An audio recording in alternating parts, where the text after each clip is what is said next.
All right, hello everyone and welcome. It is Tuesday, October 2nd. We have finished out our first week of class and your first round of assignments. You now have created all of the music and sound effects for week 2. No, sorry, for your first game, 2D platformer. That's where I was going with that.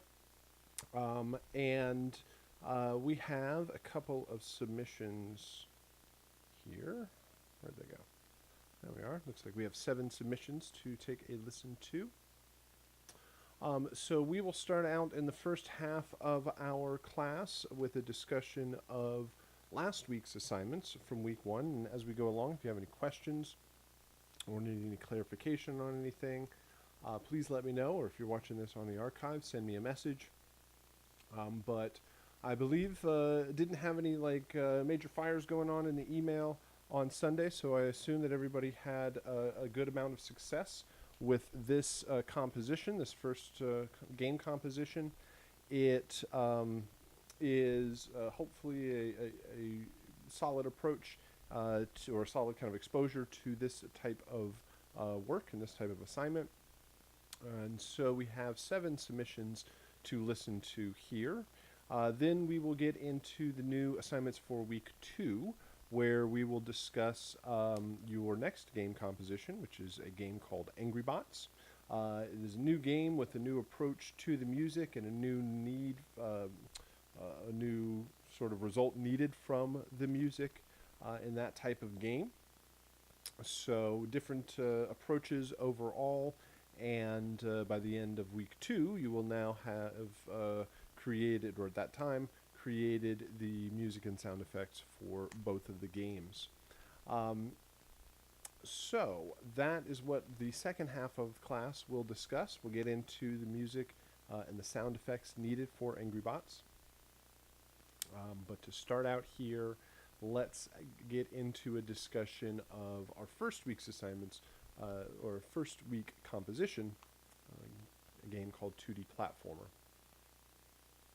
So we have 7 submissions here, and as you can see, each student has their own track with their 9 files that have been submitted. So I'll zoom in here.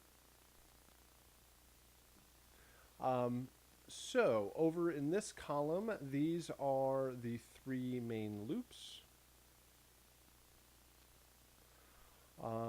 Over here, these are all the intros. Everybody's intros, and these are all of the ending cues, and they're only lined up in this way because of how they import alphabetically. So as you see, we got the 3 8-bar main loops.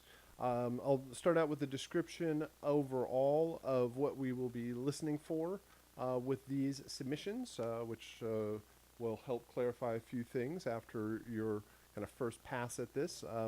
Do want to point out that you have the opportunity to revise the music all the way up until the end of the class. This is basically the first round of it, first draft. We give feedback on this version of it, and you have the opportunity to change it till the final delivery of the project. Okay, so we have our 3 8-bar main loops. First and foremost, the main loops need to loop. No gaps or silence at the beginning or end of a particular file. The music should seamlessly transition from one to the next. Just visually, all of these look like they are set up to the edges of their regions, and they look like they, at least visually, are set up to loop. Doesn't mean anything until we actually take a listen to them. But we'll make sure that they are formatted correctly. We want to make sure that the mix is even across all 3 of the files. Generally, you want a louder mix overall, with nothing clipping or overloading, but not any really tiny WAV files, which I don't see here. We see that this one is lower in volume than this one, and ultimately it comes down, you have the final control over the mix. It comes down to listening to both your music and sound effects at the same time. At some point, you should take your sound effects files and dump them in with your music files, like the actual finished bounce versions. Like just take all 9 of these files and dump them in the same session with your sound effects. And then listen to them and make sure that one is not much louder or stronger than the other. And if anything it just kind of dominates the other, then you make tweaks. Either bring one up or one down, and you're looking mainly for an even mix across all 3 of them, or at least in this instance, across these 3 main loops, and eventually across the intros and endings. And it looks like whatever the relative mix is, all 3 of these files for each one of these submissions is relatively the same. So we got the format, 8 bars, stereo files. They need to be set up to loop with no gaps or clicks or pops or fades or anything like that. We have an even mix across all 9 of the files.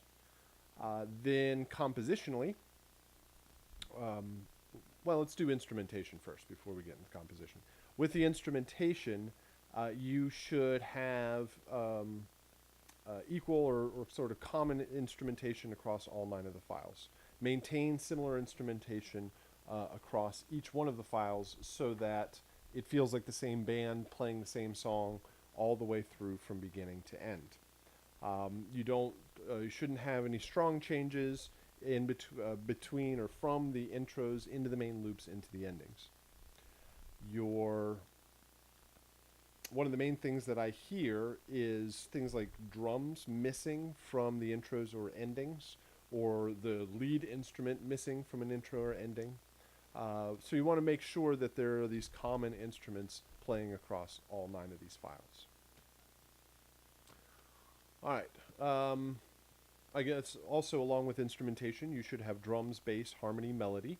The drums especially will be there to push the energy and the rhythm and the pacing of the music, or the pacing of the game overall. You will also have to have a strong melody that will develop over time. We'll use the full 8 bars to kind of state your musical idea, and then have slight variations or even strong variations from one to the next. So that's mix, formatting, instrumentation, and the composition itself. With the intros need to build up and rise into the main loops. They need to create intensity. They need to create excitement heading up and eventually dropping down on the downbeat on the first bar of any one of those main loops. It's probably a good idea to start on the tonic of the main loops, or at least start on the same chord, whatever your choice is, so that you have this anchor point from the intros into the main loops and between the different main loops, meaning that you can wander off and do whatever you want, just as long as you know you're always going to land back at probably the tonic at the beginning of any one of these cues. So that also means you probably shouldn't end on the tonic of any one of these intros, or else it'll feel like a resolution. So they're meant to build, they're meant to create energy heading into the main loops. Wherever you start in the main loop is where you need to aim for by the ending of an intro. With the ending cues, most importantly, the ending cues need to end. They need to end in silence. They need to reach silence before getting cut off by the end of the file. So looks like these get really close, but do actually reach silence. These each have a gap at the end of them, so those do reach silence. These look like they probably have a gap at the end of each one of them, although this ending 2 looks like it has a gap in the front of it also. These 3 have a strong amount of silence, or at least a fade out of some description, through each one of these ending cues. These 3 ending cues will get cut off by the end of the file and will just suddenly stop. Same thing with these, and these get real close too. We'll have to take a listen.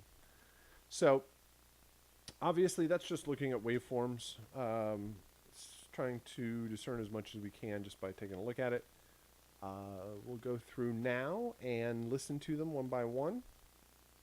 See if there's anything else I need to discuss.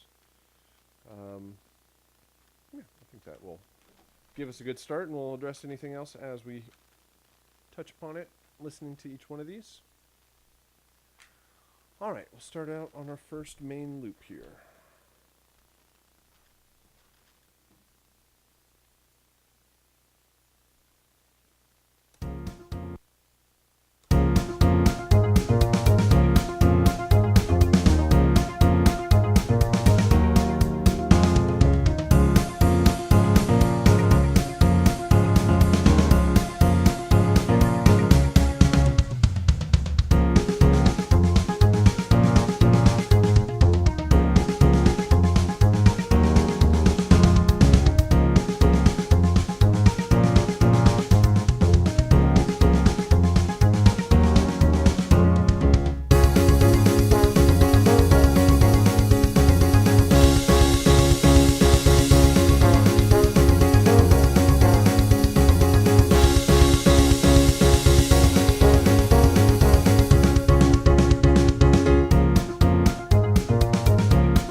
Great energy in each one of these.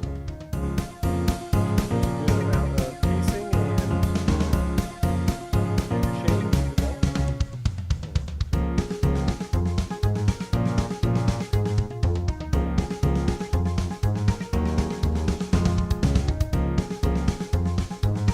Alright, so starting on the first one here.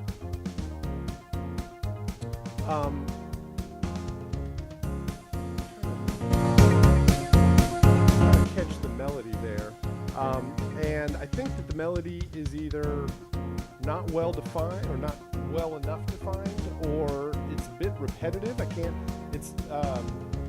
mainly hear the piano. That synth, which I believe is the lead, is a bit far back in the mix, and it's also repetitious, which makes me think it's more like a harmonic line or a groove in the background.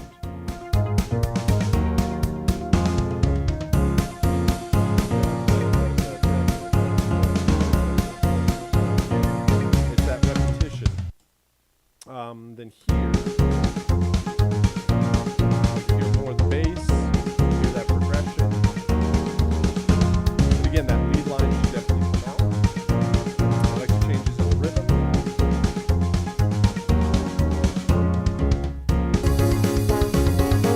There was an issue there as it went from one to the next.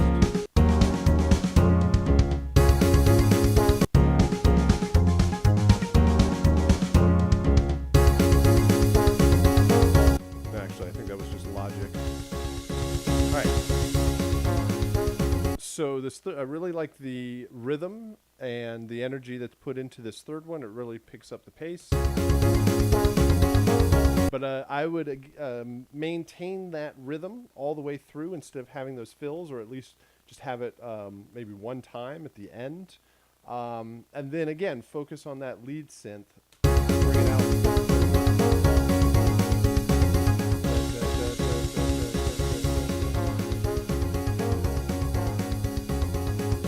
Main reason for that that rhythmic, like maintaining the rhythm all the way through and not having those little fills in it, is it splits the 8-bar rhythm or the 8-bar cue into 3 parts, right? So we have 1, 2, 3, 4, 2, 4, 4, 2.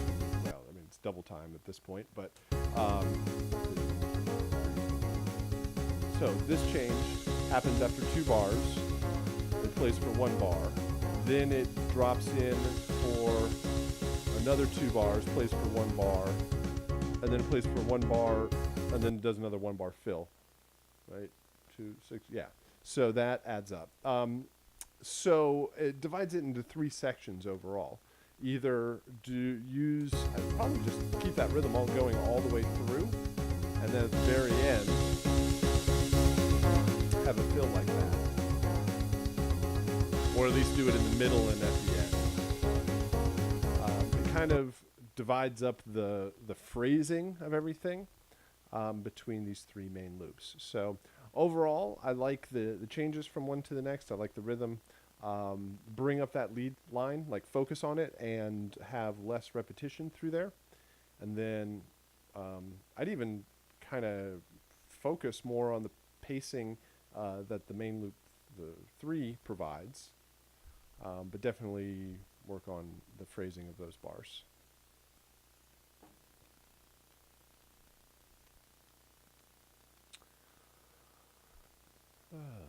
Intro 1, 2, 3. Here we go.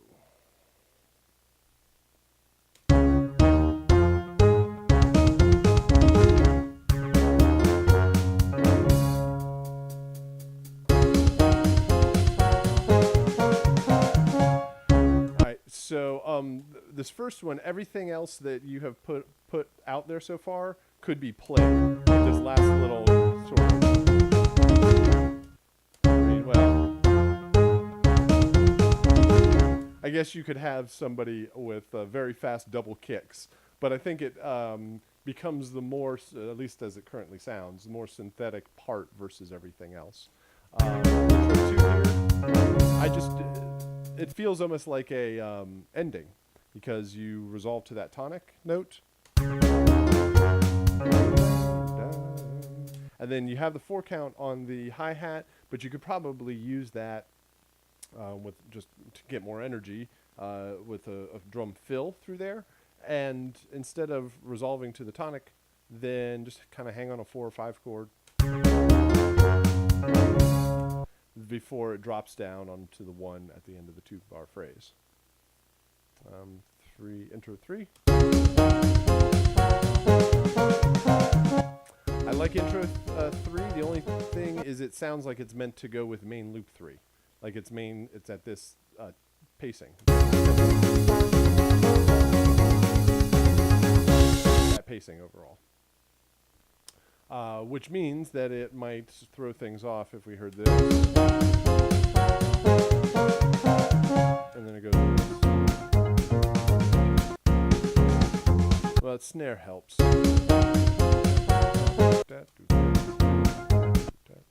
So, it's not that far off. Cool.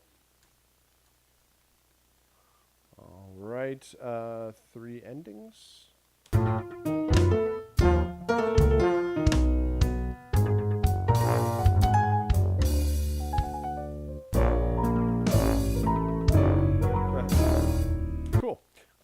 I think all of those work. I think you could probably end like a half a bar earlier, and then just have it sustain a little bit longer. Like, just kind of hang on beat. Stop Logic. Just hang there on beat 2 of bar 2. Right, da da da da da, bomb, and just kind of hang.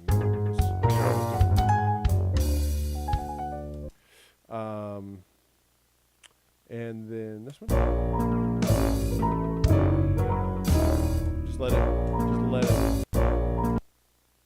Just let it hang there a bit longer on that last note. All right. Use that. Okay, the synth. Just listening for the synth in the ending cues. All right, very good. A good place to start. Let's go ahead and check out the next 8 bars here.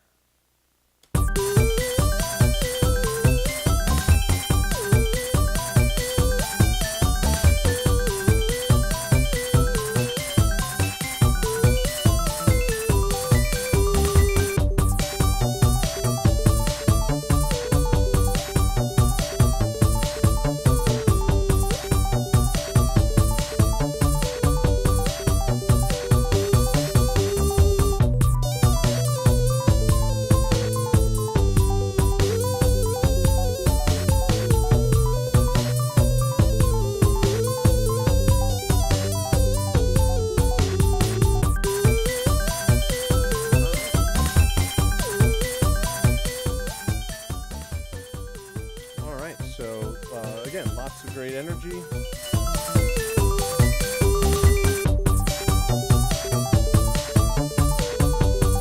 Good changes from one cue to the next. strong melody line, very kind of catchy overall.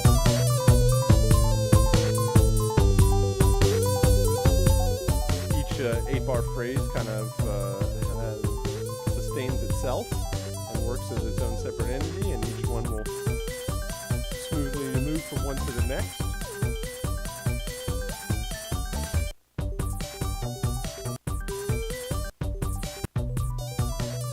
I would maybe say that going from this double time feel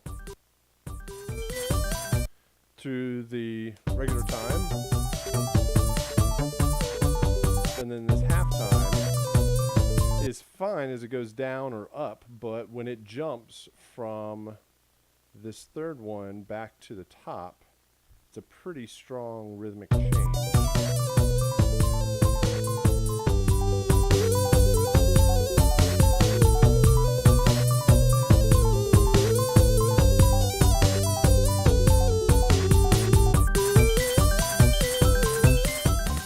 That it's incorrect, but it's less smooth overall than going for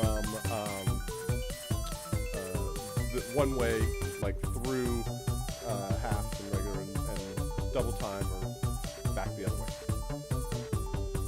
So just something to consider, but other than that, I think the rest of the composition works very well. Let's do 2-bar intros.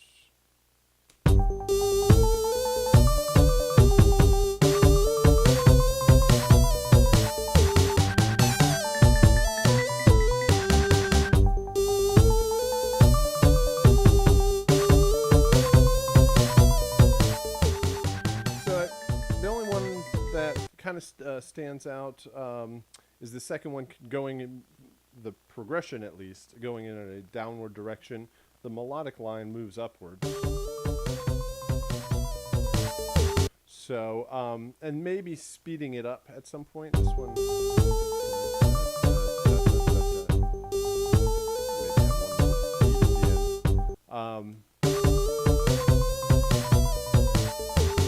almost feels like it's about to hit a resolution at the end of that one. Cool. So definitely heading in the right direction. And then 3 endings. Cool.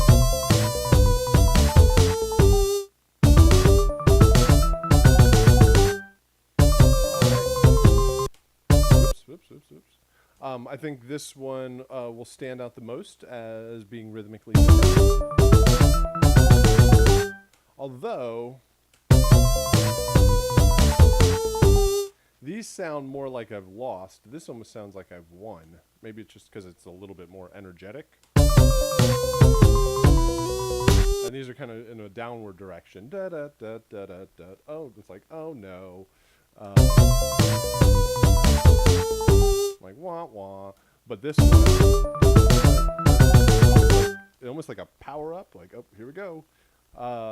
So that's more of sort of aesthetic and how does it fit in the overall, or how appropriate it is for a particular context. And that is where you get into lots of very deep discussions with the client and which direction they want to go with it. But having those good ideas are definitely the first step in all of it. So overall, very nice. Main things I would consider is how it sounds when it jumps to the halftime back up to a double time feel.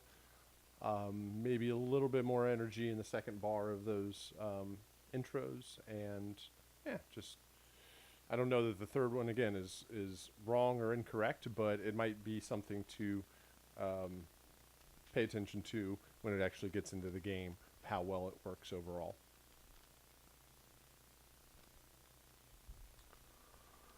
Very cool. There we go.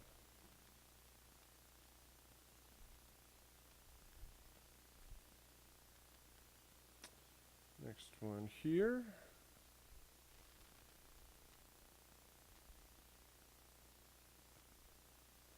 Take a listen to these main loops.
variation here has the strongest melody, or it's like the most activity overall.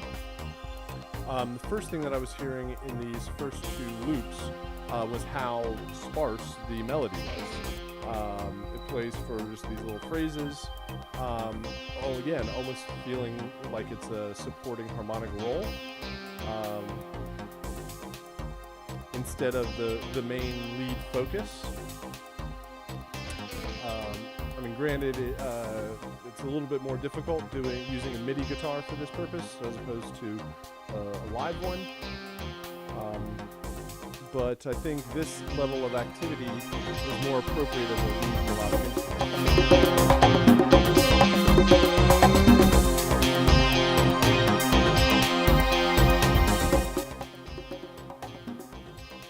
There's more just movement overall through that cue.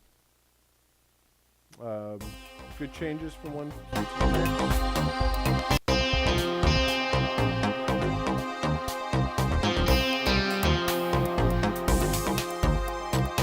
Listening for the rhythmic changes. Kick, hi-hat, snare.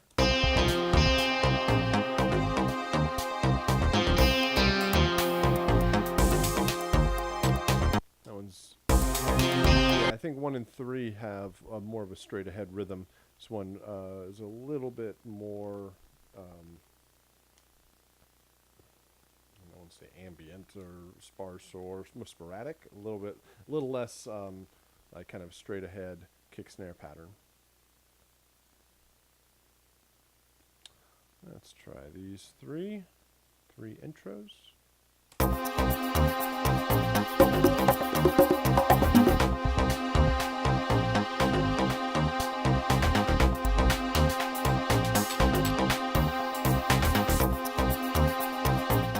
The main thing I hear with these is that they sound like they could be 2-bar loops, right? I could just kind of stay here in a loop. That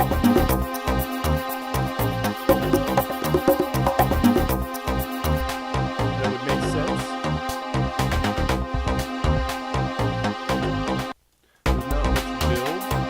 A lot of it is just those really long sustained strings. Also a little bit more build from the drums.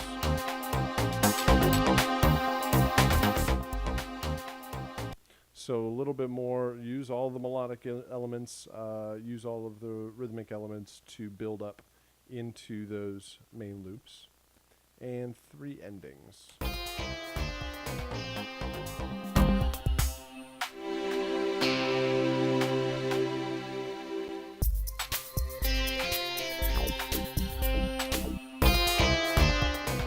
The main thing here would be to end them earlier, to resolve it. It feels almost like the rhythm just ends, as opposed to resolves to like a strong finale. Let's see. Just kind of use that first bar and then hit the last note and sustain it to silence. And just kind of hang on that last one. You don't need all this extra part in the second bar. This one almost feels like I got an extra life or something, like with the choir. It's not choir strings, but without the rhythm, well, there's like a side stick in there. But it almost feels like I did something, I continued and got a new game again, got another life. Also, the fade in will be very strong change from whatever was going on in the main loops. So 1 and 3 continues that rhythm. Yeah, same thing. Just to end on that last note of that guitar phrase. And just hang there. You don't need all the extra rhythm. Fade it to silence. Just hold that last note until it hits silence. Those are what I'm hearing here. Yeah, stronger rhythm and more consistent, like that melodic lead guitar. More build through the intros and ending a little sooner on the endings. That should be good changes for that one.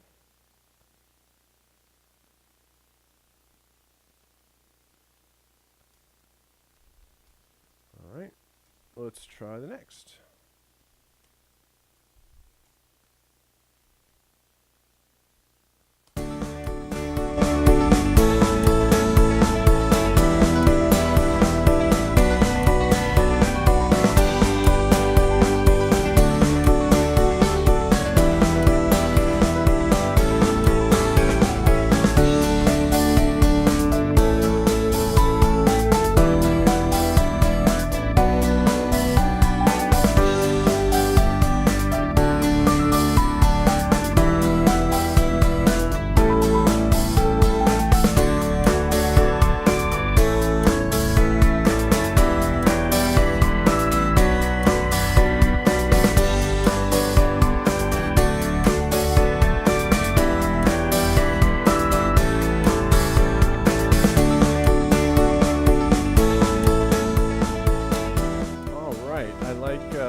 Change of the lead instrument each time.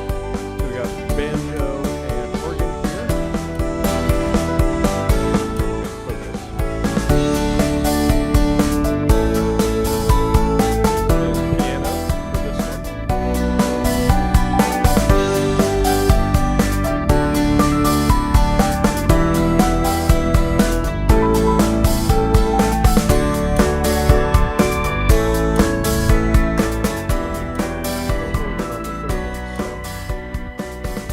Good mixture and a good change from one to the next.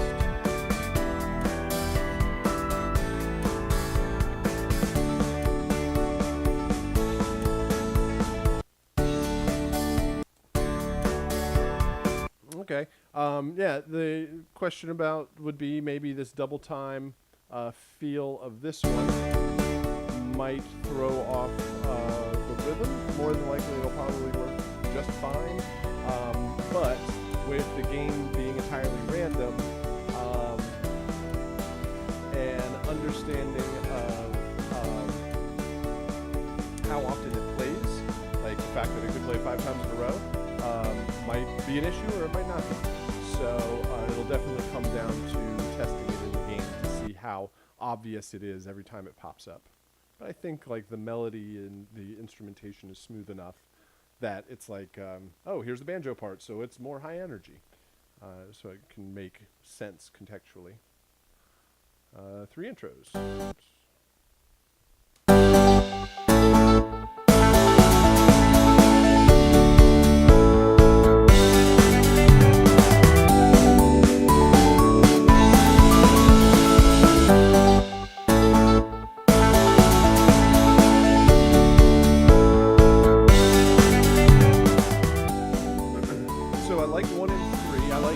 I think I like 1 the best because it's like almost like a countdown or count off. 2, 3, 4. 1, 2, 1, 2, 3,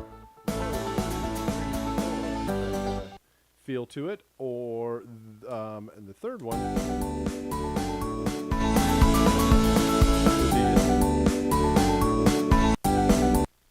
with the addition of the instrumentation in the second half. Creates a good amount of change building up. The only thing that throws me off is the second bar of intro 2 sounds pretty different than the first one. Let me see if I just heard it incorrectly.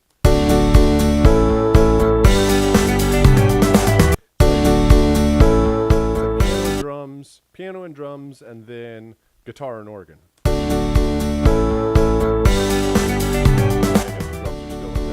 I don't know. I guess it's just the strong change in instrumentation there. Almost feels like 2 bars edited together. So that's a small point overall. And 3 endings.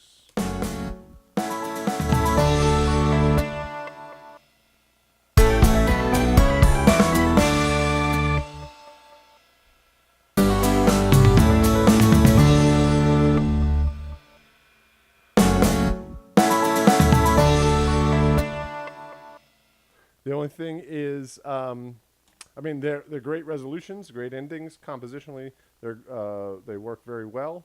maybe having that delay at the end just bounce out a few more times. So only in the first one does it feel really cut off. Or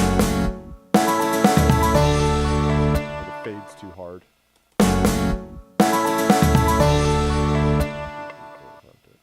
Yeah. This one seems to be out even longer, but even then. So if you need a little bit extra room to let that delay bounce out a little bit more, maybe it's just doesn't have a lot of feedback on it, and it's just a repeater on a guitar.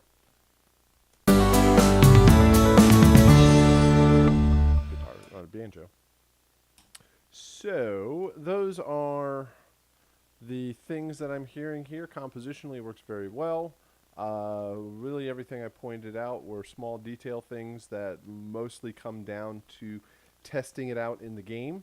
Honestly, with all of the sound effects and everything else going on, you might not even hear those delays, although it is the end of the round, so there might be less stuff going on. But yeah, very good job.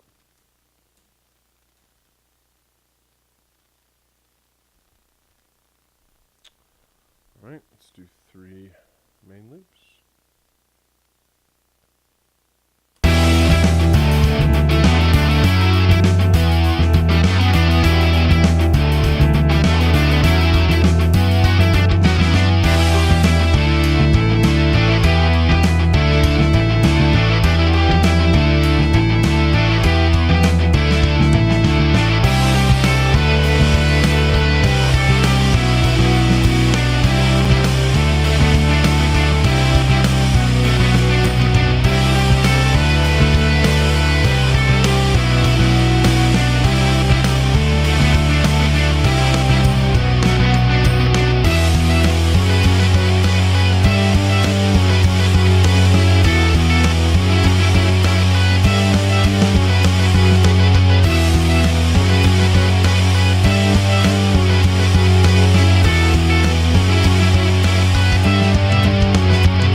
You have all the needed elements, the drums, bass, harmony, and melody. I feel like the overall mix is quite compressed. As you can see, like it's just bouncing here kind of solid on both channels. It feels probably pretty solidly limited. This makes like the rhythm guitars and the cymbals in the mix kind of take over. I think the rhythm guitars,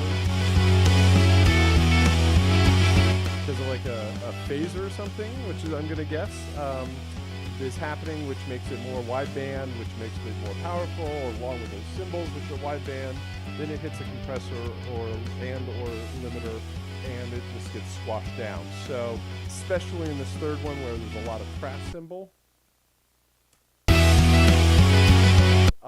it just feels like one solid mass. The first one, there's a little bit more room because the rhythm guitars have I guess all of that kind of rhythm picking is more in the lead guitar.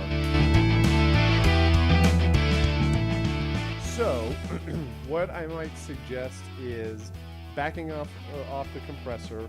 I would even use less cymbal and do more kind of rhythmic picking than solid long bar chords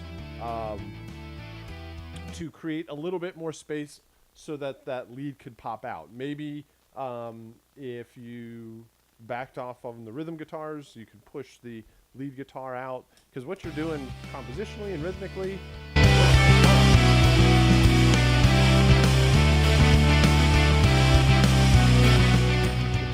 feels like that lead could really poke out more as the focus. because that's what's creating the most change from one cue to the next.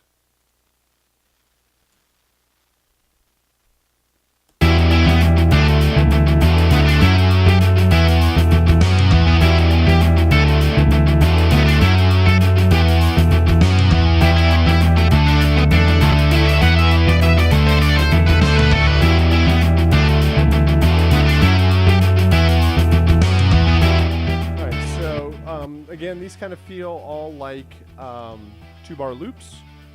Even just playing them back to back, it feels pretty consistent, pretty smooth. A lot of it is from that hi-hat, and then you just have a kick snare hit or fill.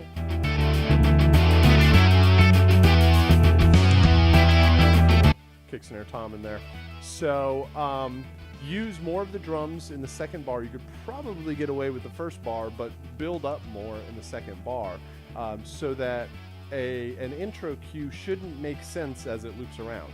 Like, it should feel like everything would build up and then fall back down again, and build up and fall back down, as opposed to this feels more kind of consistent all the way across these 2-bar intros. 3 endings.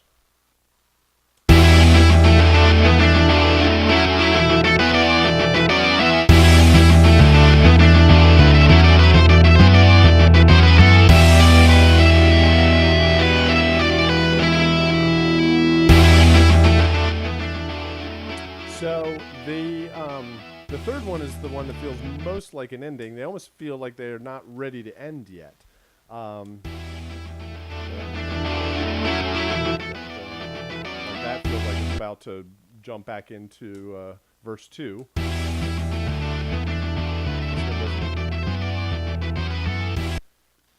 This one doesn't have the same sort of fade that the other two have. This one feels most like it ends. So what you need to, what you should focus on is ending with by the end of beat 1 of bar 2.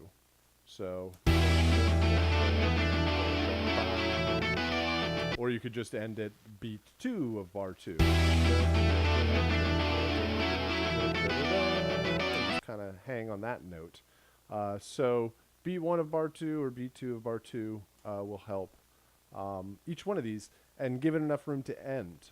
If you need to bounce extra audio file, extra room at the end of these audio files, then it will, it should be, it might cause an issue because you have about 4 seconds between when the animation, when you fall into the, lose all the health points, die in the game, fall down into the sludge down below. There's about 4 seconds before you respawn and start all over again. So you don't want these to go on forever, but if you need a little bit of extra room to have these fade to silence, that's certainly better than having it just get cut off by the end of the file. All right, so most importantly would be the mix, making more room for that lead, backing off the compression, creating more intro, more energy through the intro cues, and making sure the endings end.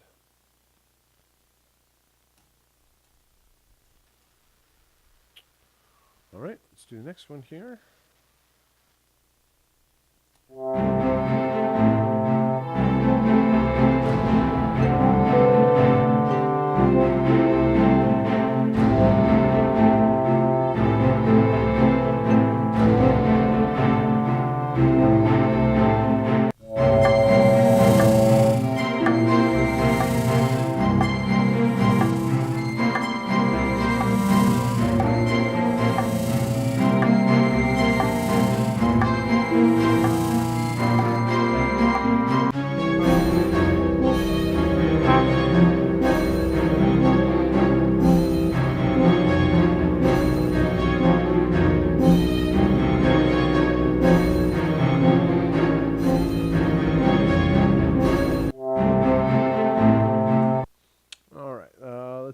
First off would be watch the fades at the beginning of each one of these. At the end of a cue, the music effectively stops. It stops and fades in.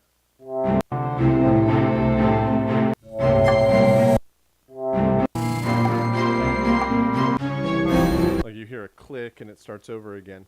So that's going to be a challenge with the orchestral instrumentation. Plus, everything feels very distant and like in reverb.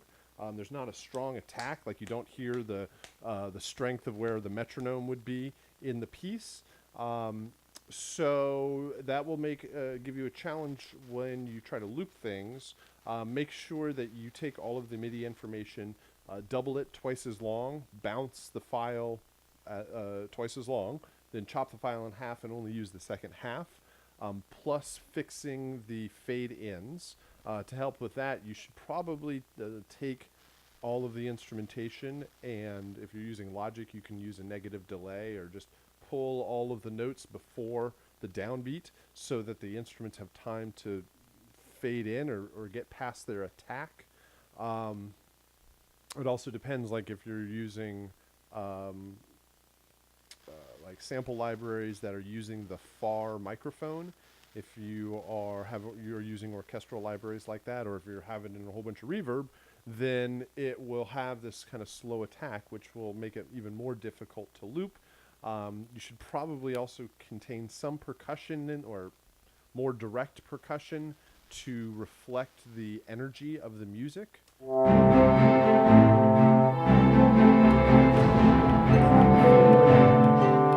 That pulse is, but there's nothing in the music that's really kind of driving that pacing.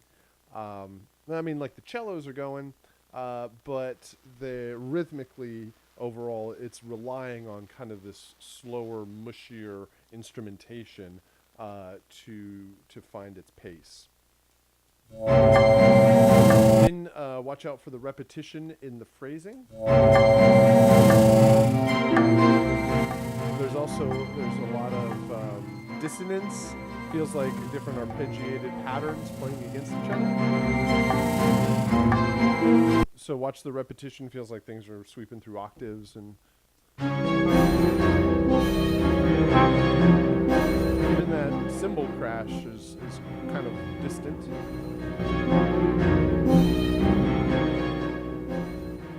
So watch out for the repetition. Create more variation and progression over the course of those cues.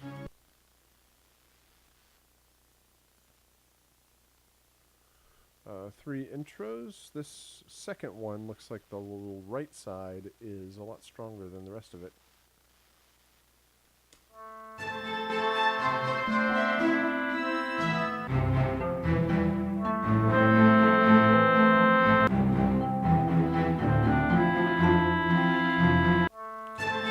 Yeah, that woodwind in the second one is much louder.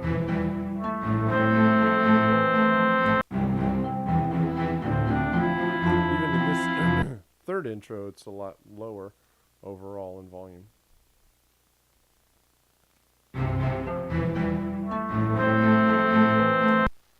Yeah, so bring that down. And again, adding more percussion or stronger, like a sharper attack to like the strings will give you more sort of a harder intensity to build from through these intros. And then here, make sure the endings end. Make sure they reach silence.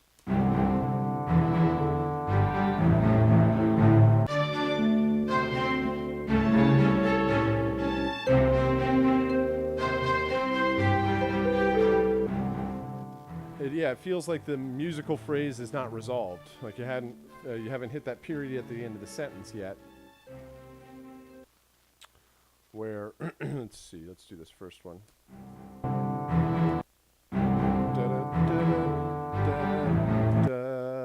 And just kind of hold on, back on where the tonic is. You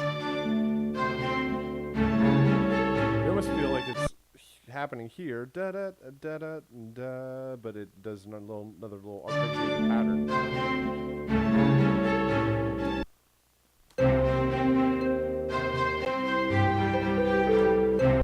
All right, so make sure that you find the point to end that piece of music so that it reaches silence.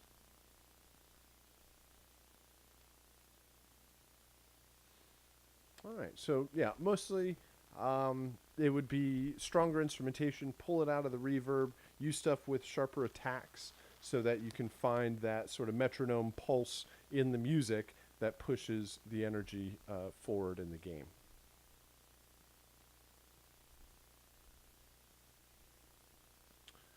And we'll check out one more here.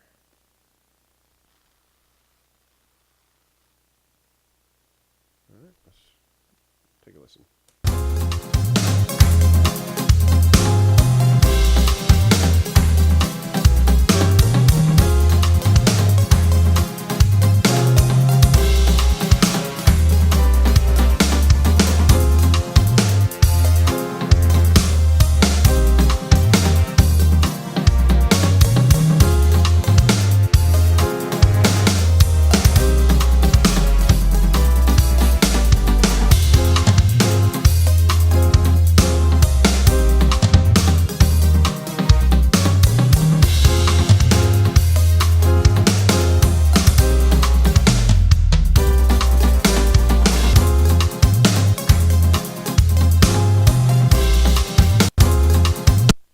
That at the very, very end.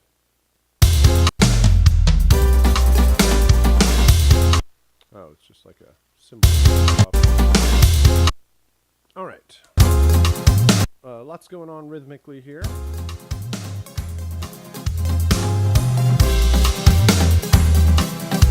Again, I'd say the drums probably are too loud and the melody could come up.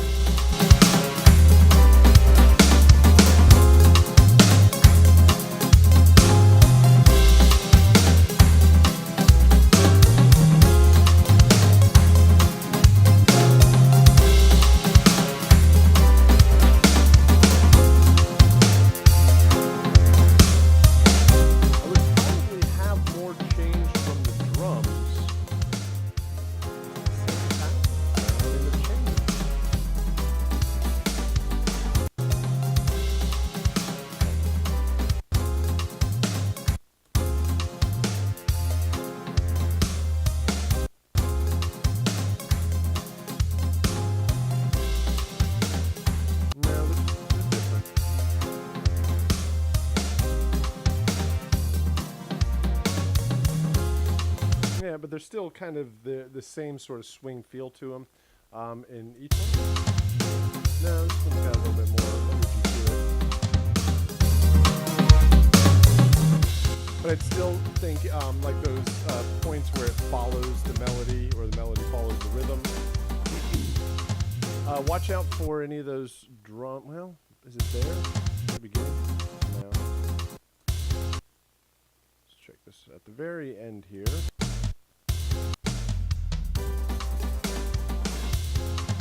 So at the beginning of this one, there is a cymbal crash. But these don't have it. But at the end of this one, there is a cymbal crash that gets captured, and it works fine with here, but when it jumps to any of the other ones, like when it does this, you'll hear it get cut off. It goes psh. So you either need to put the rest of this, whatever you did in the cymbal crash at the beginning of this one, you need to put it in one and two, or oops, I lost my screen. Or you get rid of the cymbal crash at the end of here, and you get rid of it in the main loop 3 there, beginning of main loop 3. So certain things to consider there. Again, I don't know that you pulled back the activity in the drums, but maybe you just pull back the mix overall, and then focus on the melody, because it's creating the most change throughout the composition. 3 intros.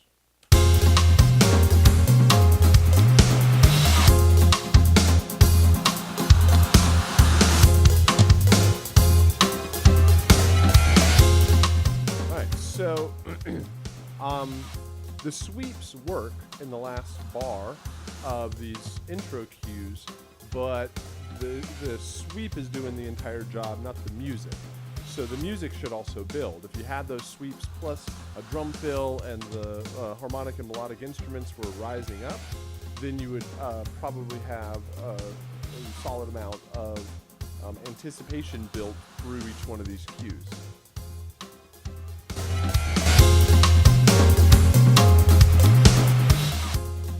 But that kind of white noise sweep up works in those cues, but include the instrumentation. 3 ending cues.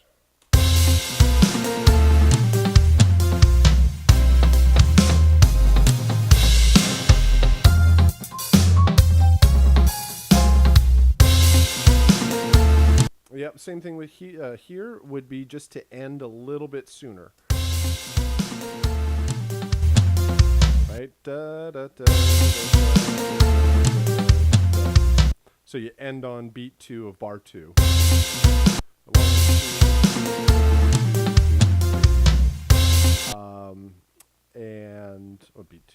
Beat 3 of bar 2, I'm sorry. Right?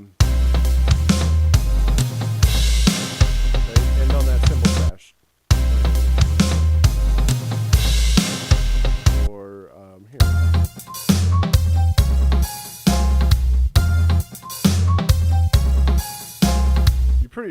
You hit it with the chord and the last note, but then you have this one drum hit, and make sure it fades out to silence. With each one of these, if you need a little bit of extra room to make it reach silence, then that definitely works. All right, so I would say focus on the melody, bring back the drums a little bit, use the instrumentation to build up the intros, and give a little bit of extra room to the endings to end. All right, so great submissions overall. If you have any questions, please let me know. If you are watching this on the archive, send me a message if you have any questions or about the feedback or the assignment itself. But now we will turn it over to the archive to explain the new assignments for week 2. You have your AngryBots submission and your sound design for AngryBots. So I will stick around for a few minutes after class if you have any questions. But other than that, I will see you again on Thursday. Thank you very much. Okay.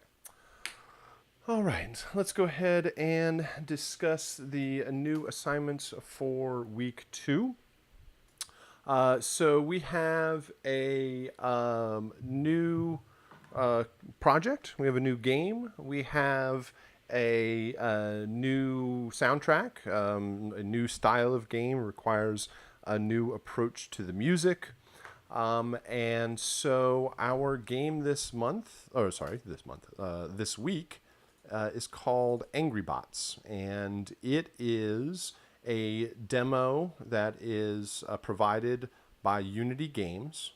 Again, this game is built in the Unity game engine.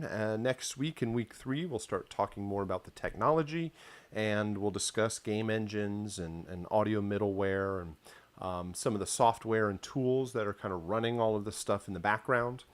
And like I've said before, saying like game engine is like saying DAW, kind of, sort of, not really, but sort of.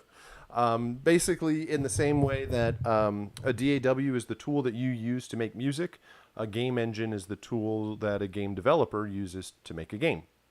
And just in the same way that there's Logic and Pro Tools, and they give away free projects and like, here's some recorded music for you to check out and test out how our software works.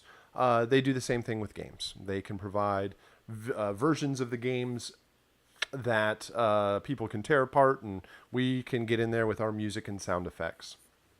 So our new game for this week is a different style of game, different approach to gameplay overall. In AngryBots here, you are this mercenary infiltrating a robot factory. The robots are none too happy that you're there, and they are bent on your destruction, so they will come after you. And your job is to kind of go further and further into the game world. This is a much more complete game. There is more stuff going on. Let's see here. Where am I? More stuff going on than 2D platformer, or more like there's like a beginning, a middle, and an end. Where 2D platformer, the score would just go up and up and up. This one, there is like an ending to it. You can actually beat the level. It's not a full game. It's just like one level of what would be a much larger game. But it takes about 5 or 10 minutes to complete the first time. This one is kind of a much more futuristic, techie designed world. Lots of kind of sci-fi influences, robots and explosions and lasers and rocket launchers and sliding doors and technology and all sorts of interesting things for music and sound design. It's not probably an all ages, family friendly kind of game. Much more kind of dark and intense. And our main focus with the music is the idea of ambient and action, switching back and forth between lower intensity ambient music and higher intensity action music. And when I talk about ambient music, I don't really mean the style or genre of ambient music. Not like Brian Eno, Music for Airports, kind of just a slow drone that never changes, never does anything. Ambient just means less than action. Sometimes it's known as battle and exploration. But this is the idea of there's a period of time in the game where you're just kind of wandering around the level trying to figure out what's going on. And lots of games do this, where there's a period of time where you're exploring and then all of a sudden an enemy jumps out and there's battle music. And the battle ensues for a particular period of time. And then you either win or lose the battle and you move forward from that. So same sort of thing here. We have to, if you did nothing else in the game, if you just sat there in a corner and hid forever, you would hear this ambient piece of music. Ambient doesn't mean just a drone, just kind of slow and boring. It can have energy to it. It can have good instrument layers to it. It can have drums and bass and harmony, maybe even melody, but probably we'll leave that up for other pieces of music. But it can have structure to it. It can have development. And it really shouldn't just be one slow drone that doesn't do anything and just sits there. So there would be an ambient piece of music until a battle happens. And when one of the battle happens, one of these robots comes out to attack. And you'll notice that the battles are pretty short, right? So this guy wakes up, he comes to attack, you only hit him a couple of times, and he explodes. This guy comes to attack, and I kind of toy around with him a little bit, run away, let him chase you. And eventually, you'll either destroy the bad guy or the robot, or they will destroy you. And whenever these battles happen, the action music comes in. And then when the battle is over, the action music will leave and return back to just the ambient music. The ambient layer or the ambient cue will always be there, will always be playing. And when you fight one of these robots, then the corresponding piece of action music will come in. There are 3 different types of robots, and each one of them has a different action cue or action theme that's attached to it. And whenever you battle that particular robot, you will hear its action theme. And then when you defeat that robot, that theme will eventually go away. It'll fade out. So you have an ambient cue, and then you have 3 action cues that represent each of the different robots. They can play at the same time and will play at the same time. So you will, no matter wherever you are in the game, you will always be hearing the ambient cue. Then one of these battles starts and the corresponding action cue comes in. So we have to understand, how do we add or subtract this action music whenever we want? That's one of the main challenges here. We have to be able to get into a higher intensity action piece of music and then return back to the ambient piece of music as seamlessly and invisibly as possible. So, how does the game know when a battle is happening? And the answer to that is it uses health points. It uses you have health points, and the characters have health points. You might not notice, but this yellow bar on his back is actually a game meter or a health meter, and it tells you how long it takes. A lot to destroy you in the game because it's mostly just to test out and have fun with it. And defeating one of these robots doesn't really take all that much time. So we'll have to discuss how we get back and forth between this lower intensity ambient music and higher intensity action music. Let me explain each one of the robots. The first one here is called the Buzzer Bot. This is the kind of flies around, is sort of annoying. It zaps you with these little lightning bolts. These guys are called the Spider Bots. They're basically bombs on legs. They come after you, and if they get close enough, you'll either destroy them, or if they get close enough, they'll self-destruct. They really don't do much except for chase you around and become annoying. These are the most frequent kind of robots on the map. There's another one over here. And let's go inside here. So, and then here is the third robot. This guy's called the Mech Bot. It's this big RoboCop-looking robot coming down the way here. These I would kind of consider like a mini boss. They're kind of harder to destroy. You have to unload into them to eventually defeat them. And then there's just the same robots across the rest of the map. The good thing with the music and sound is we really only have to focus. I mean, you really are you see everything in the beginning of the level, and all of your music and sound effects will be populated through the rest of the game. So let's go ahead and bring up some of the other material. Let's see. Here's the PDF that you get.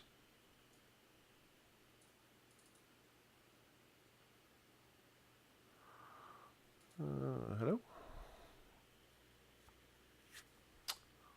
Is that not working? Shrink down. There you go. Okay. So here's the PDF you get. It discusses all sorts of different aspects of the composition of the project. You have action and ambient cues. Why do I keep turning away? There we go. You have action and ambient cues and a discussion of each one of those. How to play Angry Bots, hopefully, should be relatively straightforward, not too difficult to control. You can use the arrow keys to go up, down, left, and right. You can use the mouse to look around and then left click or just click on your trackpad to fire. There's a couple of listening tracks as reference. Different classic games in the style of this kind of sci-fi action game. Musical style. Here we're really looking and focusing on intensity. We want to make sure that whenever those robots come after you, that it's really powerful and strong and intense. You need to feel like the danger of these robots coming to attack. Nothing too chill, nothing too laid back. Sometimes I hear some music and it's like, hey, robots aren't so bad. Let's go ahead and have a cup of coffee or something like that. And they're like, yeah, sure, that's no problem. Which is not what you want. You want intense and strong and loud, and robots are chasing you around with lasers and missile launchers and all sorts of crazy sci-fi sort of stuff. So you want to match that aesthetic. On the other side of that is another thing that I get that is better, but it doesn't work too well, is like Robot Dance Party, where everything is like super hypey dance and not that dark or intense. It's like party time, and that doesn't necessarily work either. So intense and strong instrumentation.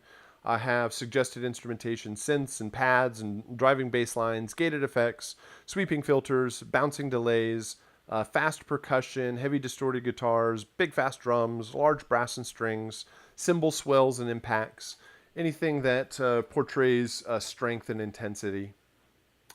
Then there's descriptions of each one of the cues, which is basically what I'm discussing now and how they'll play back.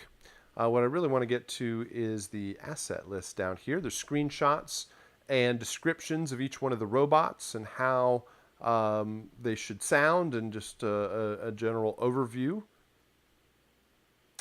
Then the asset list. There's a total of 7 files that you will create for this. I mentioned 4 of them so far: the ambient cue, buzzer action, spider action, and mech action. They're each going to be 1 to 2 minutes long, and they will loop 16-bit 44:1 stereo. So don't think about this as 4 individual 2-minute long compositions. Think about it as one composition that can be broken down into 4 parts or 4 stems. So each one of these layers is going to contain unique instrumentation. You shouldn't repeat any instruments between the different cues, so that when you hear those particular groupings of instruments or that thematic line or melody or instrument, whatever it is, you can recognize whatever robot's coming after you. You almost train the player with the music so that they can hear what's coming up next. So let me explain how these 4 files work, and then I'll get into these short stingers here. So when the game starts, if nothing else is going on, you are always hearing the ambient cue. Through the entire game, that 2-minute long ambient cue will be looping around and around. The ambient cue should be subtle. It shouldn't be too much in your face. It can still have a bit of rhythm to it. It doesn't need to have strong percussion, but it can maybe have some hi-hats or a arpeggiated bass line, or some sort of gated effect that will foreshadow the rhythm that's coming. And you should you want to lay down the foundation of the progression. This is going to map out how things are going to play back in the how all the layers are going to play back together. All right, so we hear the ambient from the beginning of the game. As soon as you've been attacked, you either shoot the robot or the robot shoots you, then the action music will come in. The action music will come in immediately. It will start playing from wherever it is in the loop, and you will hear action music. This point, you need the strong percussion. You probably need a couple of layers of percussion, bass line, harmony, and probably a thematic. I don't necessarily want to say instrument, like a melody, but thematic thematic line or thematic instruments, or something that tells you what robot is coming after you, so that you can give that sort of information and help the player. All right, so first guy, the battle starts, and as soon as he's destroyed, the battle ends. The music's going to start fading out at that point. Then these guys jump awake, the spider music will start, and as soon as they're destroyed, it'll stop playing and it'll fade out over time. So let's go ahead and load up some examples here. Talk my way through a couple of examples of what this might sound like. There we go.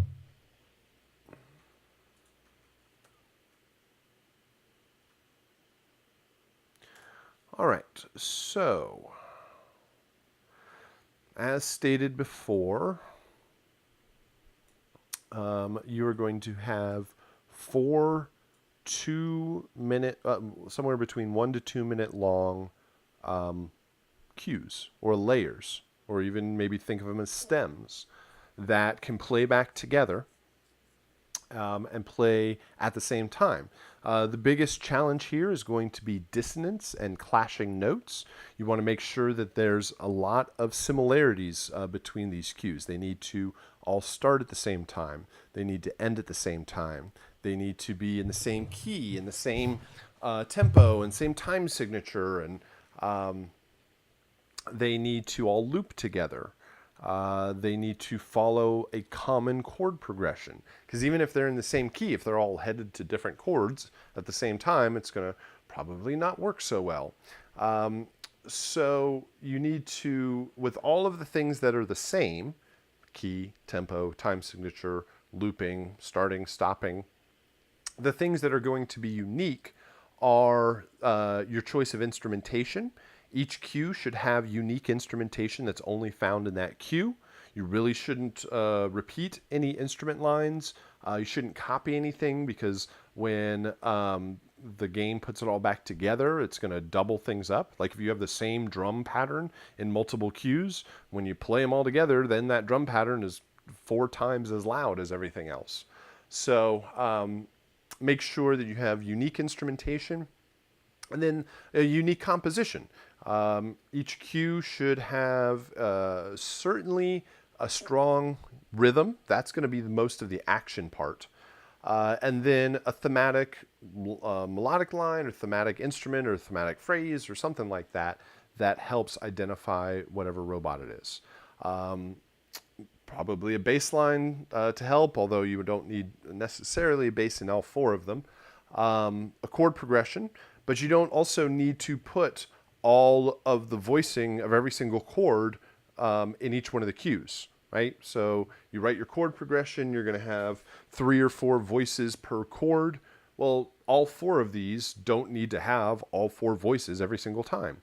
Maybe one of them is just the root, follows the foundation. Another one, you've got the 3rd and the 5th. Maybe another one, you get the 1st and the 5th, if you've got 7ths in there.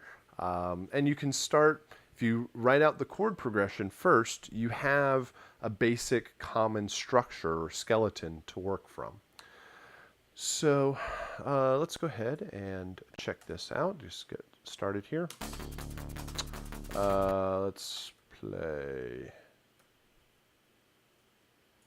Start with the ambient cue.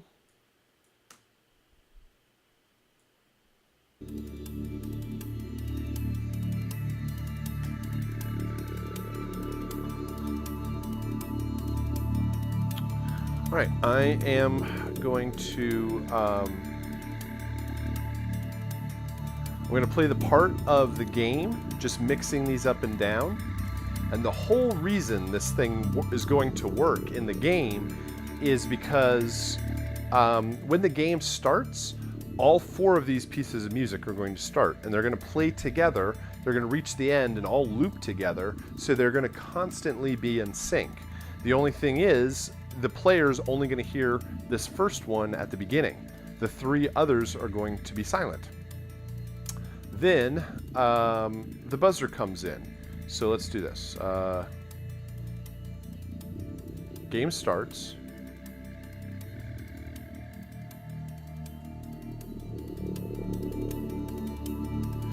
Game starts, and you hear just the ambient cue.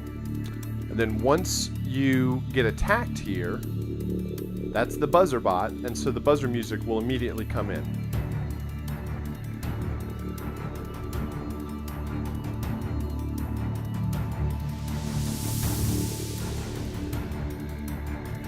And you're going to hear that buzzer music as long as the battle's going on. And then once you defeat that robot, it's going to start fading out. And the game is going to do this a whole lot better than I can and control it in the DAW. But it's going to fade that out. And whenever that robot attacks, that music comes in. So this is the buzzer by itself.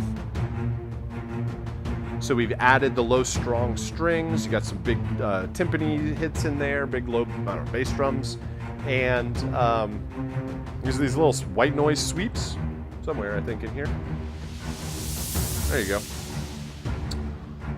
So it adds a little bit of layers. So this ambient cue is mainly made up of, has a hi-hat pattern in it, but mostly is a chord progression. This is outlining the chord progression.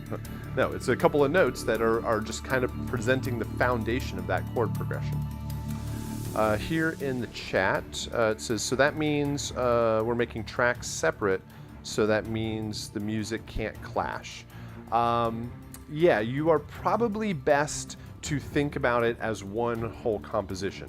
So what I end up doing in my composition session is I'll set up a region just like this, like a particular length that depends on your tempo of your music, and you'll count out how many bars will fit, how many bars you want to use that will fit with between 1 to 2 minutes, and then just start adding instruments. I would often start out with a basic just piano, just start writing your chord progression, even though it's going to end up probably a very synthetic and very electronic and all that sort of stuff. Start out with a piano or a basic keyboard patch, write out your chord progression, maybe write a few melodies that could work with it, figure out what instruments you're going to use, and then just keep stacking them on top of each other so that it becomes one cohesive composition. But eventually they're going to be bounced out separate from each other so that the game can use them individually as it needs to.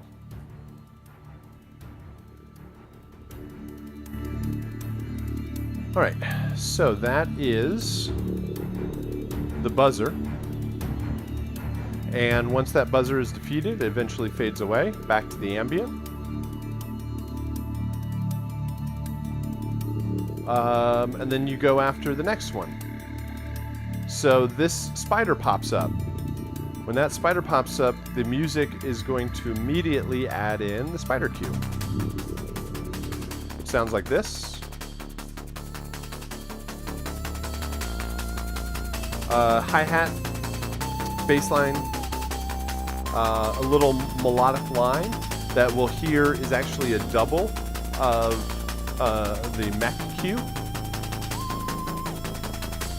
Here it is with the ambient.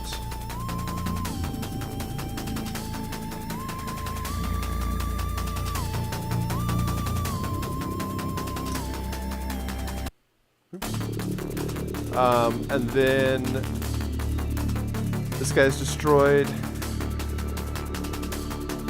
This guy chases around a little bit.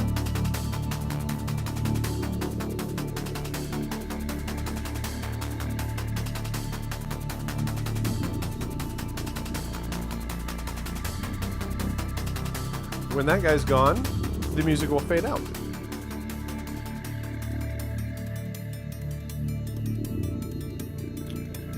Until you get after this guy. And this guy is the mech bot. And he comes and he attacks, and it sounds like this.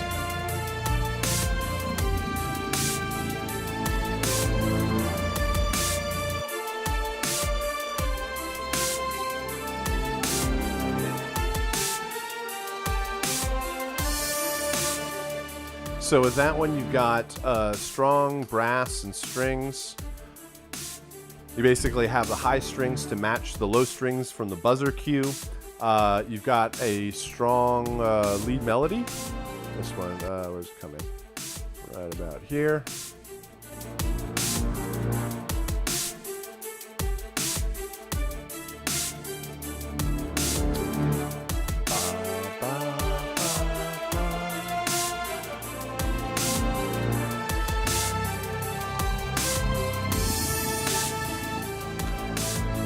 And you also have the ability to have 2 or even all 3 robots on the screen at the same time. So we could bring in the buzzer cue.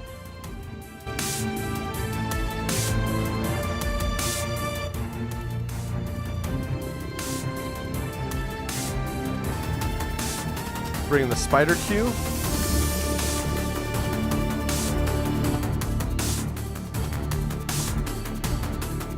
And all 4 of these cues should be able to play together. No clashing notes, no clashing rhythms. Again, think about it as one cohesive composition that with multiple layers that can play at the same time. There are 3 other files that are listed in the asset list. The music buzzer stinger, the spider stinger, and the mech stinger. And those are there to help the transitions from the ambient into the action. The action cues are going to hit quickly, and you do not know where they're going to be in the music. So to help this transition, we add in stingers. And stingers are going to play when the action cue is introduced. So let me give you an example here. I'm going to divide this up like how it will sound in the game. Just kind of set this up so everything is set up correctly. Something like that, something like this. And then we'll put fades. So we got a fade out there, and fade out there, and fade out there. All right, so when the buzzer action comes in, when it comes in here, you'll notice that the buzzer, it'll come in probably in the middle of some phrase somewhere, doesn't have a strong impact, just kind of jumps up.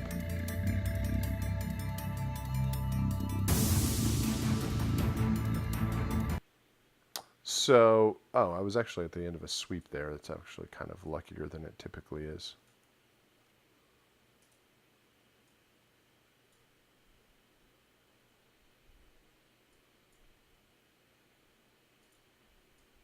Turn off my fade there. Thank you.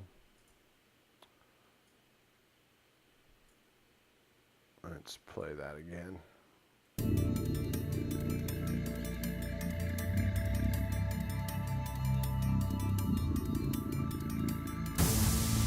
So it just comes in there. And so to hide that sudden transition, we can throw stingers in here. And the game, again, the game's going to do this all for you. A stinger should hit have a strong impact at the front and fade out to silence very quickly. It's meant to distract and create a little bit of interest at that whatever the random point that's going to transition. Provides a little bit of consistency, even though it is kind of just going to be a random point. If you're familiar with electronic music and like drops and impacts and things like that, that is commonly what a stinger could be. Stingers are typically have a strong impact, maybe some low end, maybe it could be a drop. And then there's another layer or two on top of what I call like some modulation or some filtering or a pitch drop or a sweep, filter sweep, or a synth arpeggiator or something like that. These are all kind of strong impacts.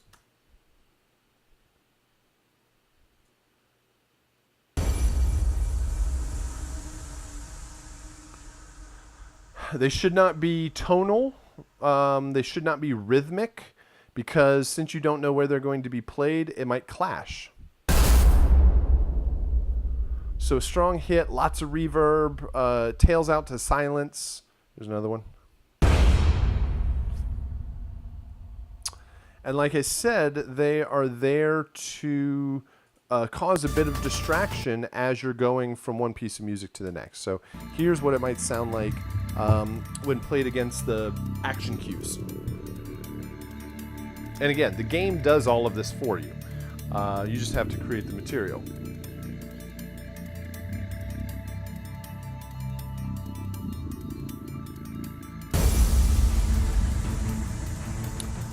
So it should provide a hit, and then the one should fade out, and the other piece of music will already be there. Here's another one. third one.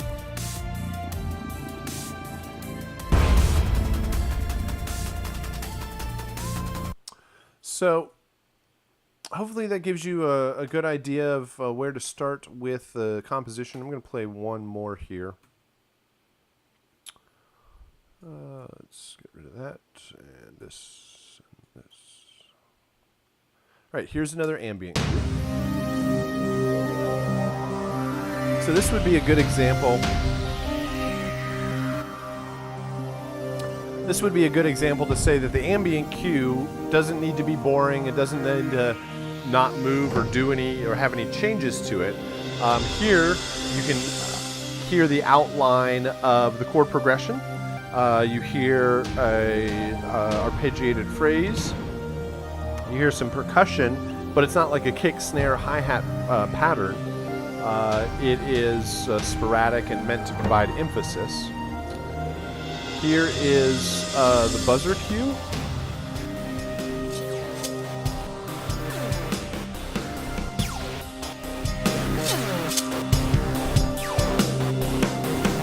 Here it is by itself.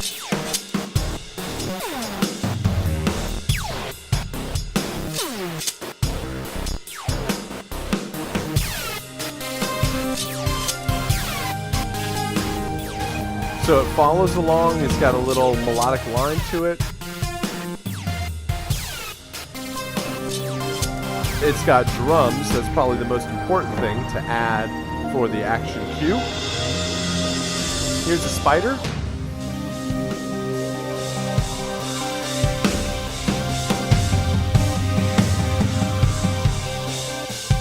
This one's mostly drum kit.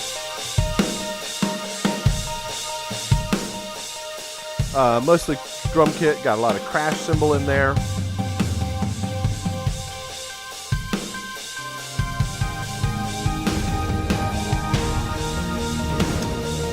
And here's the mech.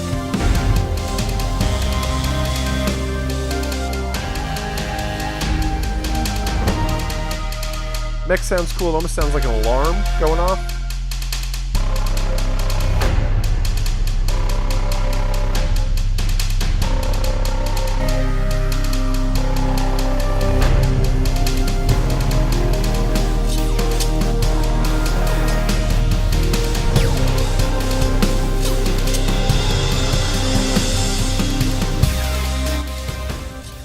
You definitely have to watch out when all four of these are playing to make sure it doesn't completely overload the master. But a common progression, a common pace, a common rhythm to it that allows each one of these layers to be added and subtracted at any point. Then the game, whenever a new idea comes into play, it can just fade in the corresponding piece of music as necessary. So hopefully that helps in describing how the composition is going to be set up. I do want to show off a couple of things with the sound effects for the sound design this week.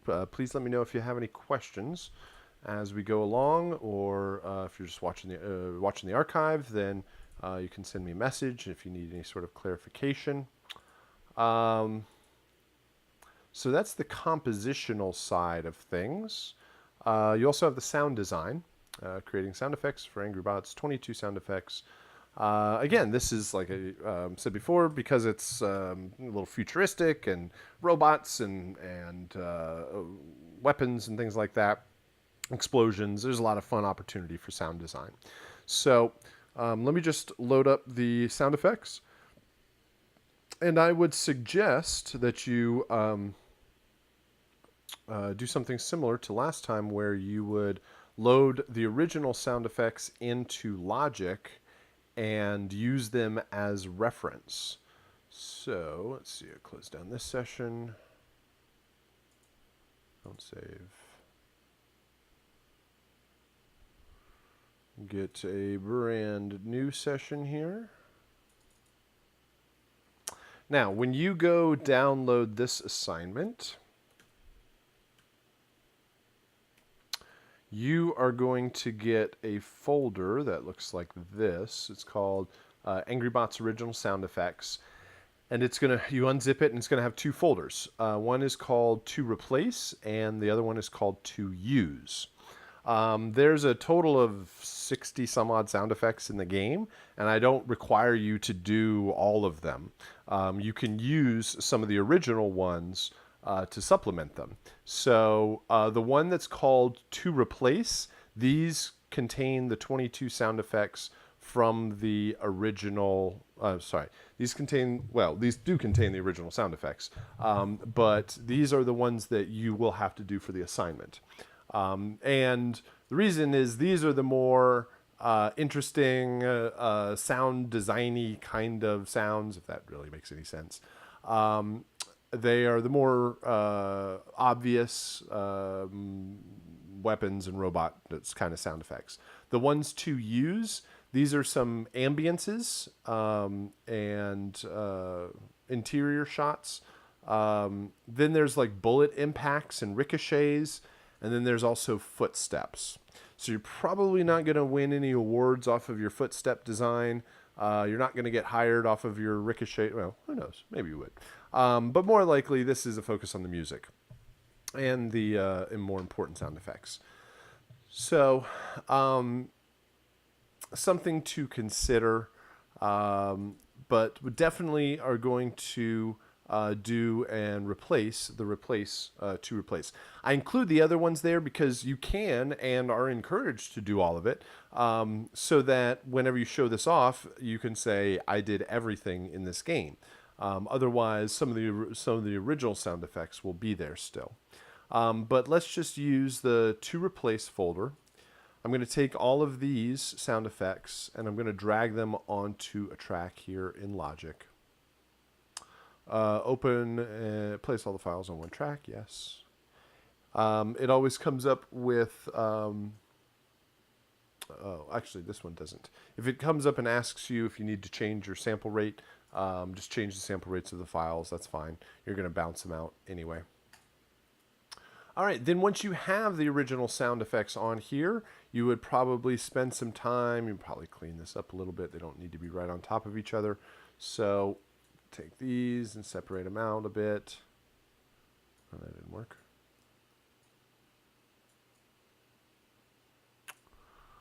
Well, Logic, come on.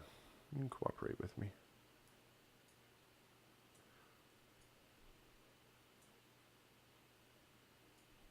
There we go. Do that. Do that. And you don't need to watch me do all of these. But just trust me, separate them out a little bit so that there's a little gap in there. So when you bounce everything, you have a little room. Then you would create a couple of blank tracks down below. And build all of your sound design directly below the original sounds. But listen to the sounds as reference for what they should sound like, how loud they should be, what's the shape or like the waveform look like, how loud is it, how long is it, yeah, just the basic properties of that file. And then you would build your own sound effects down below. I'm going to cheat here and just drag these down. You would not do this. Don't do this. This is a bad idea. But basically, if I were to fake it, these would be all of my effects. And you definitely mute out the originals when you bounce. You don't want the original files in there. They're really obvious to hear. And you have, then you'd bounce these out and you'd have your sound effect. And you'd go through and design all of these. Let me actually play these. I think this is going to work. Let's see if these broadcast. Airlock door close.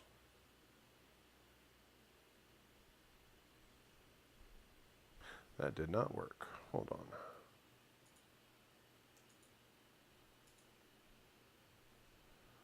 How about this? Let's try that again. There it goes. Okay, this is airlock door close. There are a lot of doors in the game, and there are all the Star Trek kind of doors that open and slide open and close and do all that stuff. So there's a door open. There's a door close, and the assignment has pictures of everything, so you can play through the game. You can see what's what. A lot of times you can get away with the close just being the reverse of the open. Maybe there's a little like chunk, like ka-chunk at the end as it locks closed. But with these, you can use with hydraulics, pneumatics, servos, motors, those kind of things give you those kind of great mechanical sounds. Ambience, exterior rain.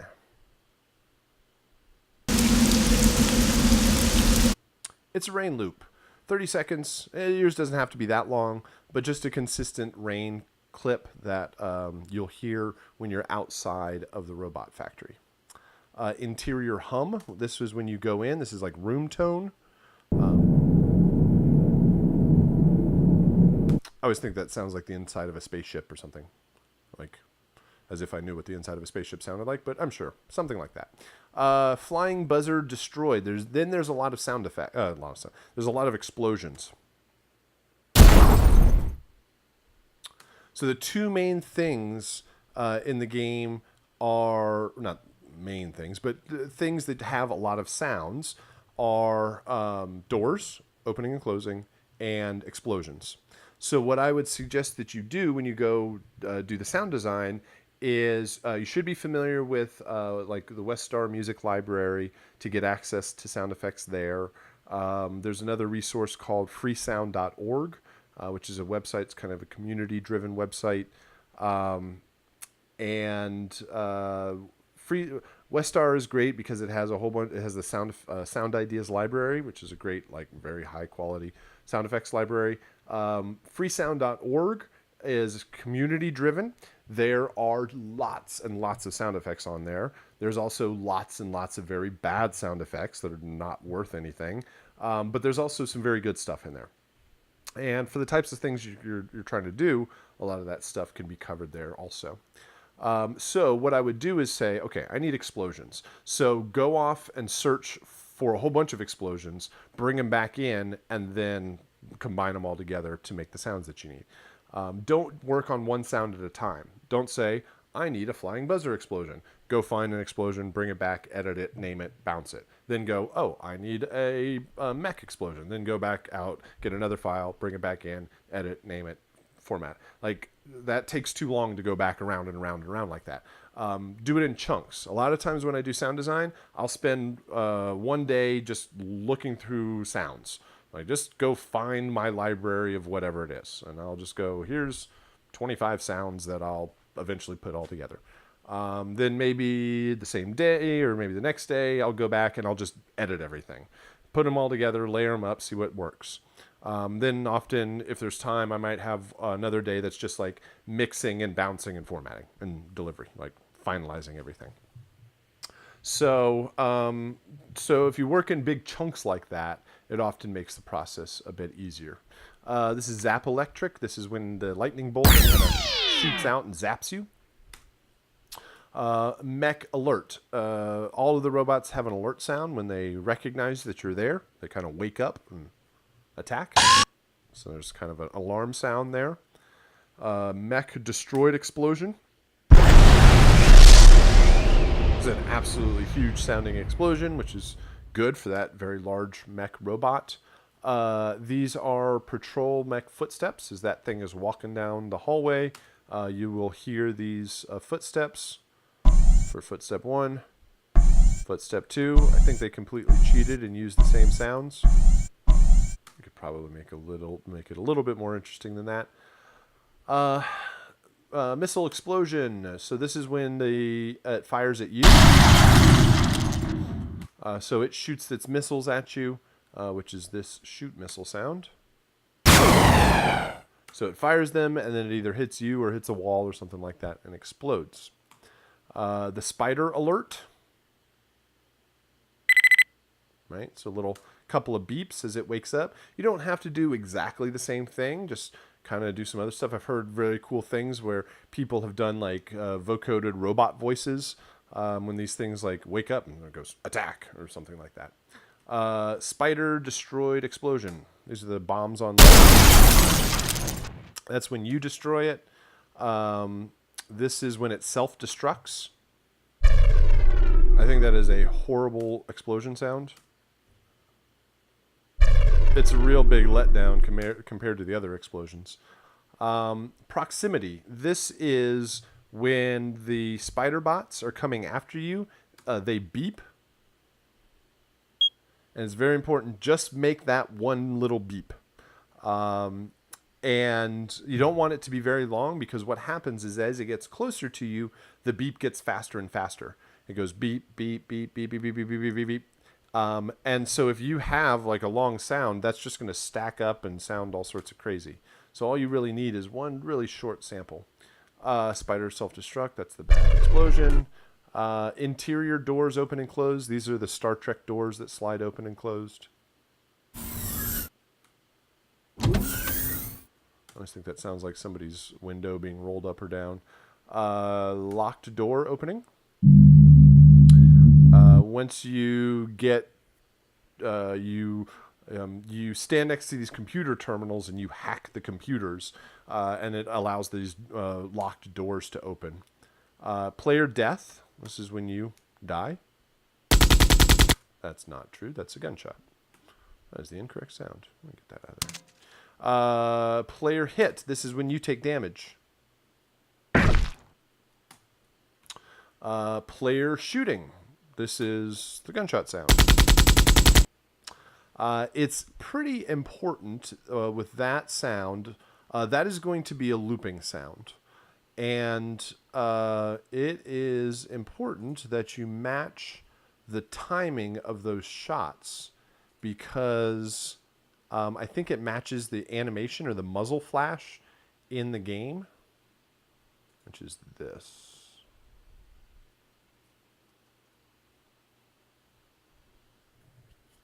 So this is player shooting. Oh, muted. Right, so that's just a loop going around and around. You would probably be best served 1, 2, 3, 4, 5, 6, 7, 8, 9, 10, 11, 12. There's 12 in here. Just build your shots right below that and just use the same timing so that it creates this kind of smooth loop overall. And the last one is, I think it's the last one. Yeah, terminal hacked.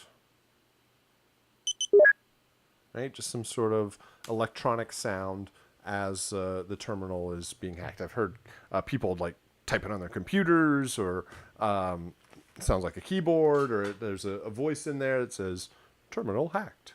I don't know why a computer would tell you it's been hacked, but whatever.